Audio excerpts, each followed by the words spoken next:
ரிசப்ஷன்லாம் முடிஞ்சு இந்த மாதிரி கொஞ்சம் கடன் பிரச்சனை இருக்குது, கொஞ்சம் ஹெல்ப் பண்ணுன்னு சொல்லி கேட்கும்போது தான் கொஞ்சம் கொஞ்சமாக தான் நான் கொடுத்தது. மீடியாவில் காமிச்சேன், என்னால் அவள் வந்து ஃபெமிலியர் ஆனா, ஆனால் இப்போ எனக்கே வந்து துரோகம் பண்ணுறா அப்படி இப்படின்னு நான் சொன்னேன். இது எனக்கு 10 வருஷத்துக்கு முன்னாடியே தெரியும், நீங்கள் 2 பேரும் சுற்றிக்கிட்டு இருக்கும்போதே அப்படின்னு சொல்லி பேசிட்டு விட்டுட்டோம் அந்த டாப்பிக்கை. அப்போ என்னை அவாய்ட் பண்ண ஆரம்பித்தான். என்னடா அது நல்லா தானே பேசிட்டு இருந்தா, காசு கேட்க கேட்க இது பண்ணுறானே அப்படின்னு சொல்லும்போது அதுக்கப்புறம் சொல்கிறேன், அன்னைக்கே வந்து எனக்கு கொஞ்சம் டைம் வேணும், இந்த மாதிரி இவ்வளோ இஷ்யூலாம் நடக்குது அப்படின்னோடனே நான் விட்டுட்டேன். ஏன்னா அவனை போய் நம்ம ஏன்னா ஏற்கனவே நிறைய பிரச்சனைகளில் மாட்டி ரொம்ப நானும் பார்த்துட்டு தான் இருந்தேன். அதனால நம்ம ரொம்ப ப்ரெஷர் பண்ண வேணான்னு விட்டுட்டேன். இப்போ இருடா இந்த இங்கே காசு வாங்கிட்டு வரேன் அப்படின்றேன். நீ அவன் பேசவே விடலை, அவன் எதுவுமே பேச விடல. அவனாதான் நீ அங்கே வந்தேன்னா 108 லேடிஸ் இருக்காங்க, எல்லாரும் உனக்கு கம்ப்ளைண்ட் கொடுத்து உள்ள தள்ளிடுவாங்க அப்படின்ற ஒரு வார்த்தை மட்டும் தான் விடுறான். வந்து ஏதாச்சும் ஒரு இதில் வந்து லாக் பண்ணி எடுத்து வச்சுக்கணும், அதுதான் அவனோட இது. ஏன்னா அடுத்து அவங்ககிட்ட வரக்கூடாது.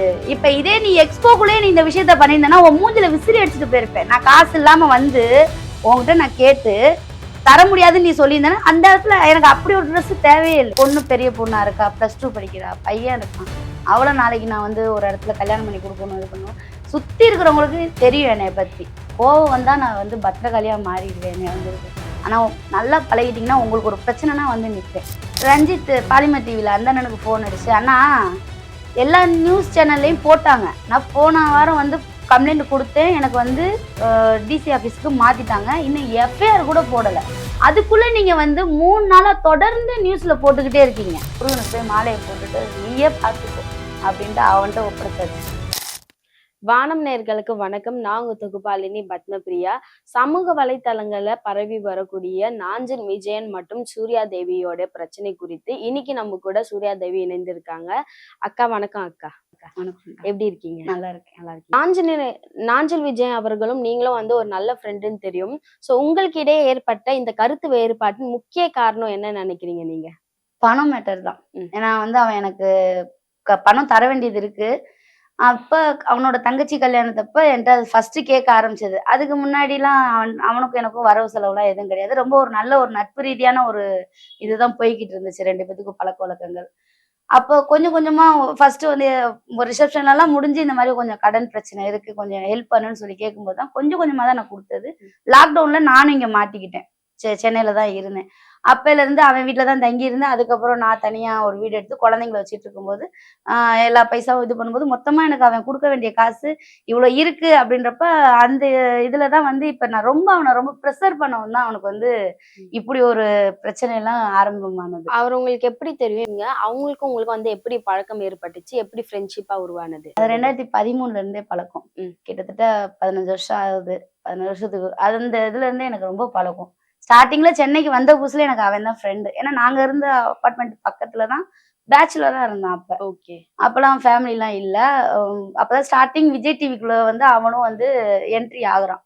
ரோபோ சங்கர், நம்ம ராமரண்ணா, டைகர் தங்கதுரை, எல்லாருமே திவாகர் எல்லாம் அந்த இதுல என்ட்ரி ஆகி எல்லாரும் பண்ணிக்கிட்டு இருக்காங்க. அப்போ வந்து என்கிட்ட சாரி கேட்டுட்டு நல்லா க்ளோஸ் அப் எல்லாம் பழக ஆரம்பிக்கும் போது நான் வந்து இன்னொரு ஆஃபீஸ்லயும் அவங்க வீட்டையும் நான் தான் பாத்துக்கிறேன். எனக்கு ஒரு சேலரி போட்டு அவங்க கொடுத்துட்டு இருக்கனால அதையும் அவங்க அந்த வேலையும் பார்த்துட்டு அதுக்கப்புறம் இவன் கூடயும் நான் வந்து பேசி பழகும் போது என்னை முத ஏவிஎம் ஸ்டுடியோ கூட்டு போறது, பிரசாந்த் ஸ்டுடியோ, அந்த மாதிரி எல்லா இடத்துக்கும் கூட்டு போயிட்டு என்கிட்ட சாரி ஜுவல்லரி செட்லாம் கேட்பான், நான் கொடுப்பேன்.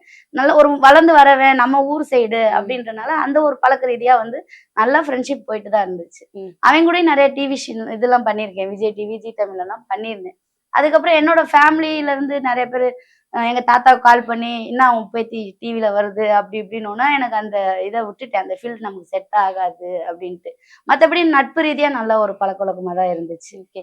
பணம் கொடுத்ததா சொல்றீங்க. கிட்டத்தட்ட 7 வருஷத்துக்கு அப்புறம் ஆயிடுச்சு. ஏன்னா 2019 கிட்ட அவங்க கல்யாணத்துல இத்தனை வருஷத்துக்கு அப்புறம் அந்த பணத்தை கேட்கறதுக்கான முக்கிய காரணம் என்ன? எங்களுக்கு 2021 வரைக்கும் ஒரு நல்ல இதுதானே போய்கிட்டு இருந்துச்சு. அதுங்களுக்கு முரண்பாடு ஆனதுனால இப்ப அந்த பணத்தை கேட்கிறீங்க. கிட்டத்தட்ட ஒரு 7 வருஷத்துக்கு மேலாகி இப்போ அந்த பணத்தை கேட்கறதுக்கும் இல்ல கேஸ் போடுறதுக்கான முக்கிய காரணம் என்ன மேம்? இல்ல இப்போ நான் வந்து என்னோட சுச்சுவேஷன்ஸ் எனக்கு அந்த டைத்துல நான் காசு கேட்கும்போது எனக்கு ஒரு ஹாஸ்பிட்டல் செலவு கொஞ்சம் தேவைப்பட்டுச்சு. இப்போ நான் வந்து சாரி பிசினஸ் பண்ணிட்டு இருக்கேன். அது ஒரு அளவுக்கு போயிட்டு இருக்கு. குழந்தைங்களை பாத்துக்கிட்டு எனக்குன்னு ஒரு இதை நான் வந்து பாத்துக்கிட்டு இருக்கேன். எனக்கு இவன் தர வேண்டிய பணம் தானே.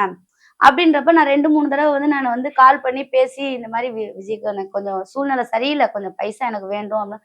தரேம்மா தரேம்மா அப்படின்னு சொல்லிட்டு இருந்தான். அவன் அந்த தரேன்னு சொல்லிடும்போது எப்படினாலும் தந்துருவான், ஏன்னா நம்ம பிரச்சனை பண்ண வரலன்ட்டு அவனுக்கு தெரிஞ்சதுக்கு அப்புறம் அவனே வாண்டடா வந்து ஒரு தடவை வந்து கால் பண்ணி நான் அந்த வைஷு மேட்டர்லாம் கேட்குறேன். என்னடா இல்லை நான் நல்ல ஒரு இதுலதான் அந்த அவளை வந்து நான் வந்து மீடியாவில் காமிச்சேன், என்னால அவ வந்து ஃபெமிலியர் ஆனா, ஆனா இப்ப எனக்கே வந்து துரோகம் பண்றா அப்படி இப்படின்னு நான் சொன்னேன். இது எனக்கு 10 வருஷத்துக்கு முன்னாடியே தெரியும், நீங்க 2 பேரும் சுத்திக்கிட்டு இருக்கும் போதே அப்படின்னு சொல்லி பேசிட்டு விட்டுட்டோம் அந்த டாபிக்க. அப்புறம் ஏப்ரல் இரு ஏப்ரல் வந்து 17ஆம் தேதி எலெக்ஷனுக்கு முன்னாடி, எலெக்ஷன் ஓட்டு போடுறதுக்கு ஒரு 3-4 நாளைக்கு முன்னாடி எனக்கு கால் பண்ணான். என்ன விஜி, நான் கால் பண்றேன். நான் கால் பண்ணி விஜி என்ன விஜி பைசா கேட்டிருந்தேன்ல அப்படின்னா, இல்லம்மா நானே இந்த இப்போ பாரு இவ எங்கேயோ போய் குடிச்சிட்டு விழுந்திருக்கா போல, அதுக்கு வந்து என் மேல கம்ப்ளைண்ட் கொடுத்து வில்லிவாக்கம் ஸ்டேஷன்ல இருக்கும். என் பொண்ணு, என் குழந்தை, என் ஒய்ஃபு, மாமியா எல்லாரும் இங்க இருக்கும் அப்படின்னா, என்னடா சொல்ற அப்படின்ட்டு கேஷுவலா எனக்கு தெரியுது. இல்ல எனக்கு என்னன்னு அப்புறம் நான் உடனே மறுபடியும் ஒரு 5 நிமிஷத்துல லைன்ல வரேன்னு சொல்லிட்டு வாட்ஸ்அப் கால் வரான். வாட்ஸ்அப் கால் வரும்போது என்ன விஜி என்னாச்சு அப்படின்னா, இல்லை வெயிட் பண்ண சொல்லியிருக்காங்க, அவங்க அட்வொகேட் பேசுறாங்க. இல்லடா நான் என்னதான்டா பேசுறாவ அப்படின்னு நான் கேட்கும்போது, இல்லை நான் அப்பதான் அவன் வந்து கேட்கறான், அவளை கொஞ்சம் ஆஃப் பண்ண முடியுமா, அவ யார்கிட்ட சொன்னா கொஞ்சம் இது பண்ணுவா, என்னால முடியல அப்படின்றப்ப நான் சொல்றேன், ஒருத்தவங்க நம்பரை கொடுக்குறேன், வாட்ஸ்அப்ல அமுச்சு விடுறேன், அந்த ஸ்கிரீன்ஷாட்லாம் என்கிட்ட இருக்கு. நான் அமுச்சு விட்டுட்டு இவங்களை நீ கான்டாக்ட் பண்ணா அவங்க வில்லிவாக்கம் ஸ்டேஷனுக்கு வருவாங்கன்னு சொல்லி கொடுக்குறேன். கொடுத்ததுக்கு அப்புறம் ஒரு 4 நிமிஷத்துக்கிட்ட என்கிட்ட பேசியிருக்கான். அதுவும் என்கிட்ட இருக்கு. கால் ஹிஸ்டரி எல்லாமே என்கிட்ட இருக்கு. அப்புறம் பேசிட்டு அதுக்கப்புறம் மறுபடியும் மறுநாள் வந்து நான் மெசேஜ் பண்றேன், கால் பண்றேன், எடுக்கவே இல்லை.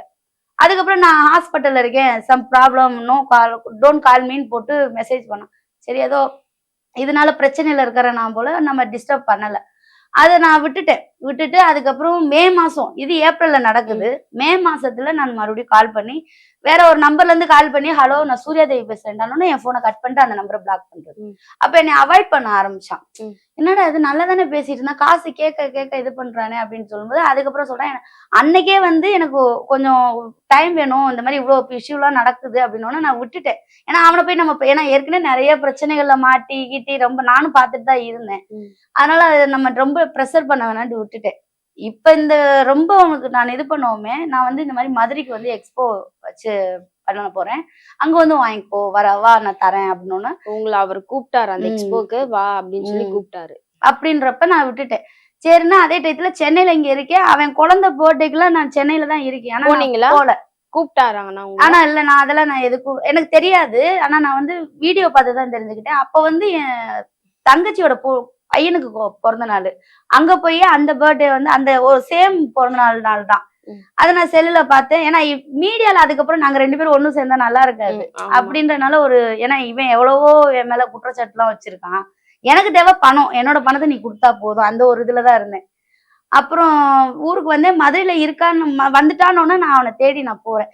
ஆனா உள்ள போறப்பவே மதுரையில நான் சொல்றேன் 2-3 பசங்கள்கிட்ட, என் தம்பிங்கள்ட்ட நான் சொல்றேன், இந்த மாதிரி அவன்கிட்ட பணம் வாங்கணும்டா, கொஞ்சம் வாங்கடா கூட அப்படின்னா, அவனுங்க சொல்றானுங்க அப்பவே, அக்கா நீ தனியாவே போ, அங்க அவன்கிட்ட நீ போய் பேசு, எங்களை எல்லாத்தையும் நீ கூட்டு போனா பிரச்சனை பண்ண வரேன்னு நினைச்சு அவ எதனா கிரியேட் பண்ணி இது பண்ணனா நம்ம உன் மேலதான் தப்பாயிரும்னோன்னா, சரின்னு நான் ஆட்டோ பிடிச்சு நான் என் கார்ல வந்து அங்க பசங்களை அங்க என் பிள்ளைங்களை வந்து அங்க விட்டுட்டு ஆட்டோ ஏறி போறேன். ஆட்டோல போயிட்டு உள்ள போறேன். அந்த ஆட்டோக்கார பையனை தான் வந்து, தம்பி எனக்கு ஒரு ஹெல்ப் மட்டும், எனக்கு ஒரு மாதிரி ஒரு மனசுக்குள்ள ஒரு இதா இருக்கு, இருந்தாலும் நீங்க ஒரு வீடியோ எடுத்துட்டு வாங்க அப்படின்னு சொல்லி அந்த ஆட்டோக்கார தம்பியை தான் வீடியோ எடுக்க சொல்லிட்டு நான் உள்ள போறேன். ஓ, நீங்க போறத வந்து ஆட்டோக்காரர்கிட்ட வீடியோ எடுக்க சொல்லிட்டு போறீங்க. அவரும் ஒத்துக்கிட்டாரு ஆட்டோக்காரர்? ஏன் எதுக்குன்னு கேட்கலையா அவரு? இல்ல கேட்கல. அது வெளியதான் கட் அவுட் எல்லாம் ஃபிளெக்ஸ் எல்லாம் வச்சிருப்பாங்கல்ல, அவங்க எல்லாமே சினி ஃபீல்டுக்காரங்க எல்லாம் இது பண்ணோன்னா, நான் அந்த பையனுக்கு எதுவுமே தெரியாது பாவம். எனக்கு சவாரி வந்த பாவத்துக்கு அந்த பையனும் வந்து இப்ப மீடியா ஃபுல்லா போட்டோ போட்டு வீடியோ போட்டு இது பண்ற மாதிரி உள்ள போனோன்னு என்னை பார்த்தோன்னே ஷாக் ஆயிட்டான். அவன் ஒரு மாதிரி என்னடா வந்துட்டாலே அப்படின்ற மாதிரி. நான் ஒண்ணு என்னடா அப்படின்னு சொல்லிட்டு அவன் ஒய்ஃபுக்கு கை கொடுக்குறேன், அவன்கிட்டையும் பேசுறேன்.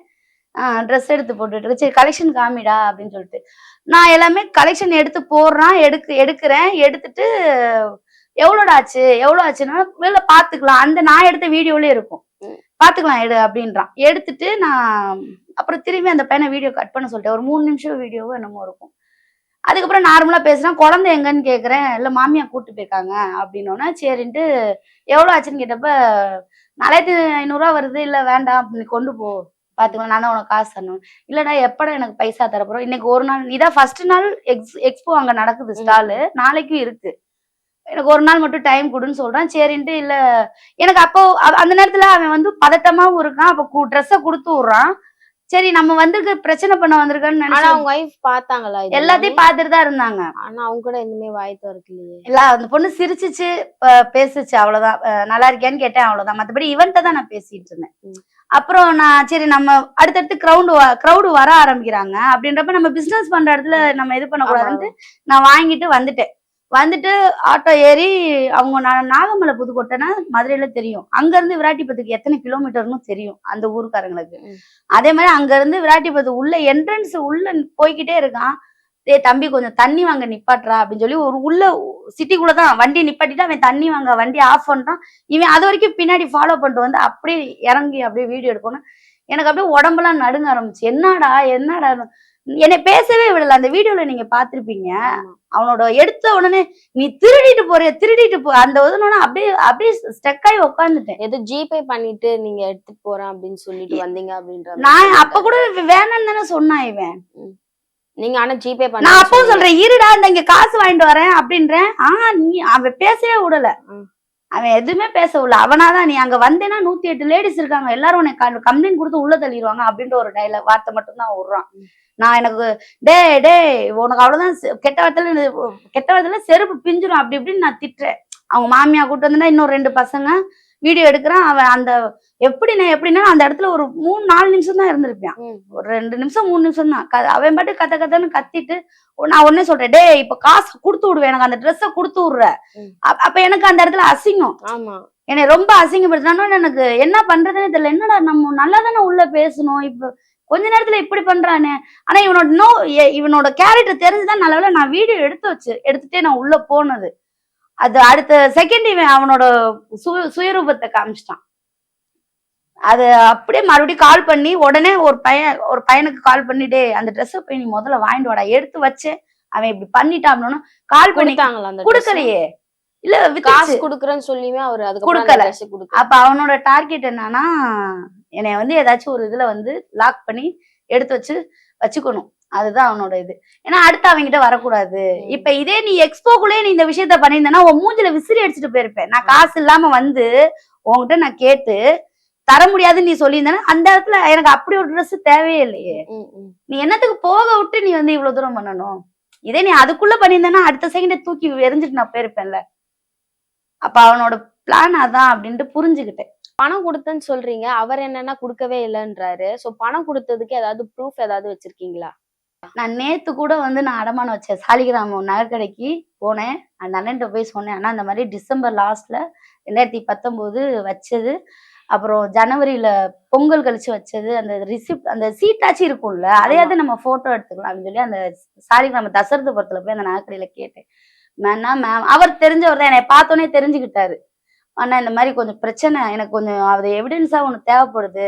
அதுல நகை வச்சது ஃபர்ஸ்ட் 75,000 ரூபாய்க்கு வச்சது, அப்புறம் ஒரு 30,000 ரூபாய்க்கு வச்சது, அதுக்கப்புறம் ஒரு 15 ரூபாய்க்கு வச்சது. அவர்கிட்ட தான் நகையை அடமானம் வச்சு. ஏன்னா ஆரம்பத்துல சென்னைக்கு வந்த புதுசுல அங்கதான் வரவு செலவு வச்சோம்னா இப்ப தெரிஞ்ச இடத்துல தானே நம்ம நகையை வைக்க முடியும். நம்மளோட அட்ரஸ் ப்ரூஃப் வெளியே இருந்தாலும் அந்த அண்ணன் என்ன சொல்றாரு, 2022ல இருந்துதான் மேம் இந்த இது ஃபுல்லா பாருங்க, செல்ஃப் ஃபுல்லா இந்த நோட்டு மட்டும்தான் இருக்கு, அதெல்லாம் நாங்க இடக்கடைக்கு போட்டுருவோம். சிஸ்டத்துல வச்சிருப்பீங்களா? சிஸ்டத்துல நீங்களும் தான் ஃபேக்கா ரெடி பண்ணி கொடுத்தீங்கன்னு சொல்லுவாங்க, அது வேணா குடுக்கவா அப்படின்னு கேக்குறாப்ல. இப்ப என் பேரு போட்டாலே வந்துரும், ஆனா அது நீங்க ஃபேக்கா அது இப்ப நோட்டுனா கூட அதுல வந்து அந்த நம்பர் இருக்கும், எல்லாம் நீங்க எழுத்துப்பூர்வமா என்னோட சைன் இருக்கும், இது பண்ண அதை நீங்க எத்தனை வருஷம் வந்து கேக்குறீங்க அப்படிங்கிறாரு. என்னால எதுவும் பேச முடியல. வனிதா விஜயகுமார் பாத்தீங்கன்னா உங்களுக்கு கஞ்சா குடிக்க அப்படின்னு சொல்லியிருப்பாங்க. நீண்ட நாளுக்கு அப்புறம் வந்து நாஞ்சில் விஜயன் அவர்களும் வந்து உங்களுக்கு கஞ்சா குடிக்க அப்படின்னு சொல்றாரு. நீங்க என்ன சொல்ல நினைக்கிறீங்க இதனால? இது ஒரு ஒரு பட்டம், இது ஒரு என்ன சொல்றது, இது ஒரு இதாவே சொல்லிட்டாங்க. ஆனா போலீஸ்காரங்களுக்கு தெரியாதா என்னோட இது என்னன்ட்டு? 5-6 வருஷமாவா நான் ஏமாத்திக்கிட்டு இருக்க போறேன்? எவ்வளவு பிரச்சனை, மத்தவங்களுக்கு பிரச்சனைனா கூட போலீஸ் ஸ்டேஷன்ல போய் நின்றுருக்கேன். ஏன்னா எல்லா இடத்துலயும் இப்ப மணப்பாறையில தெரியும், திருச்சியிலயும் தெரியும், எல்லா இடத்துலயும் இப்ப நார்மலாவே ஒரு இடத்துக்கு போறேனாலே அங்க இருக்கிற போலீஸ்காரங்களுக்கு எனக்கு தெரியும், பார்த்து சிரிப்பாங்க, நம்ம நல்லா இருக்காம, நான் மீடியால இருந்து இது எல்லாமே தெரியும்.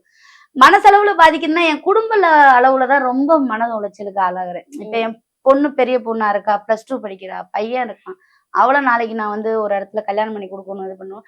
சுத்தி இருக்கிறவங்களுக்கு தெரியும் என்னைய பத்தி. கோவம் வந்தா நான் வந்து பத்திரகாளியா மாறிடுவேன். என்னைய வந்து ஆனா நல்லா பழகிட்டீங்கன்னா உங்களுக்கு ஒரு பிரச்சனைனா வந்து நிப்பேன். அந்த மாதிரி கேரக்டர். பணம் காசுலாம் அப்புறம். நம்ம பழகுன பழக்கவழக்கத்துக்கு உண்மையா இருக்கணும். அந்த ஒரு இதுதான். ரஞ்சித் பாலிமர் டிவில அந்த அண்ணனுக்கு ஃபோன் அடிச்சு, "அண்ணா எல்லா நியூஸ் சேனல்லயும் போட்டாங்க. நான் போன வாரம் வந்து கம்ப்ளைண்ட் குடுத்தேன். எனக்கு வந்து டிசி ஆஃபீஸ்க்கு மாத்திட்டாங்க. இன்னும் எஃப்ஐஆர் கூட போடல. அதுக்குள்ள நீங்க வந்து 3 நாளா தொடர்ந்து நியூஸ்ல போட்டுக்கிட்டே இருக்கீங்க. நீங்க எந்த இதுல நீங்க போட்டுக்கிட்டு இருக்கிறீங்க?" அப்படின்னு சொல்லி நான் ஃபோன் அடிச்சு பேசினேன். அதுக்கு முன்னாடியே நான் வந்து வெள்ளிக்கிழமை காலையிலேயே கால் பண்ணி 20 நிமிஷம் பேசினேன். அது நான் ரெக்கார்ட் வச்சிருக்கேன். அது 20 நிமிஷத்துக்கிட்ட நான் பேசினதப்ப எல்லா விஷயத்தையும் சொல்றேன் அந்த அண்ணன்ட்ட. "அண்ணா அவன் இப்படிதானே இப்படிதானே." ஏன்னா ரஞ்சித் அண்ணனும் பாலிமர் ரஞ்சித் அண்ணனும் நாஞ்சில் விஜயனும் ஃப்ரெண்டு. நான் அவனை பத்தி நல்லாவே தெரியும் அவருக்கு. "இல்லம்மா சரிம்மா நான் எங்க சேனல்ல பேசி நியூஸ்காரங்க." அவன் வந்து போன்ல பேசின ரெக்கார்டை பாலிமர் டிவில போடுறாங்க. இதுங்க ஏதோ அந்த போதையில பேசிக்கிட்டு இருக்குதுங்க, தெரியுதுங்க, காசு புடுங்குறதுக்காக அப்படின்னு. இதே நீங்க எனக்கு ஃபோன் பண்ணி நீங்க கேட்டிருக்கலாம்ல. போடுவீங்களா? போட மாட்டீங்க. நீங்க தொடர்ந்து 3 நாளா நேத்து கூட போட்டிருக்காங்க சாயந்தரம். சூர்யா தேவிக்கு நடந்தது என்ன?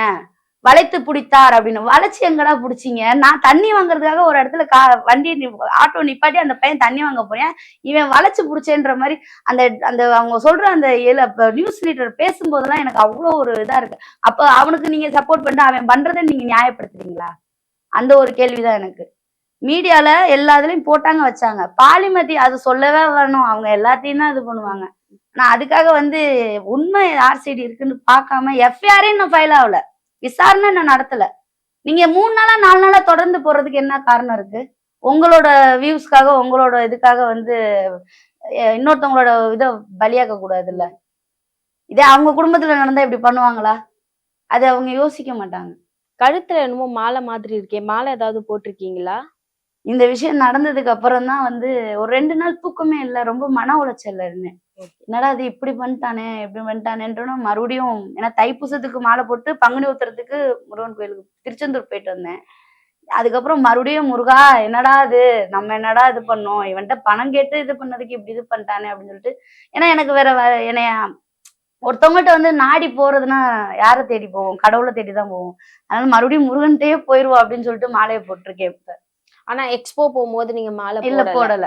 அந்த விஷயம் நடந்ததுக்கு அப்புறம் தான் மாலை போட்டு, அதுக்கப்புறம் தான் என்னை நானே கண்ட்ரோல் பண்ணிக்கிறேன்.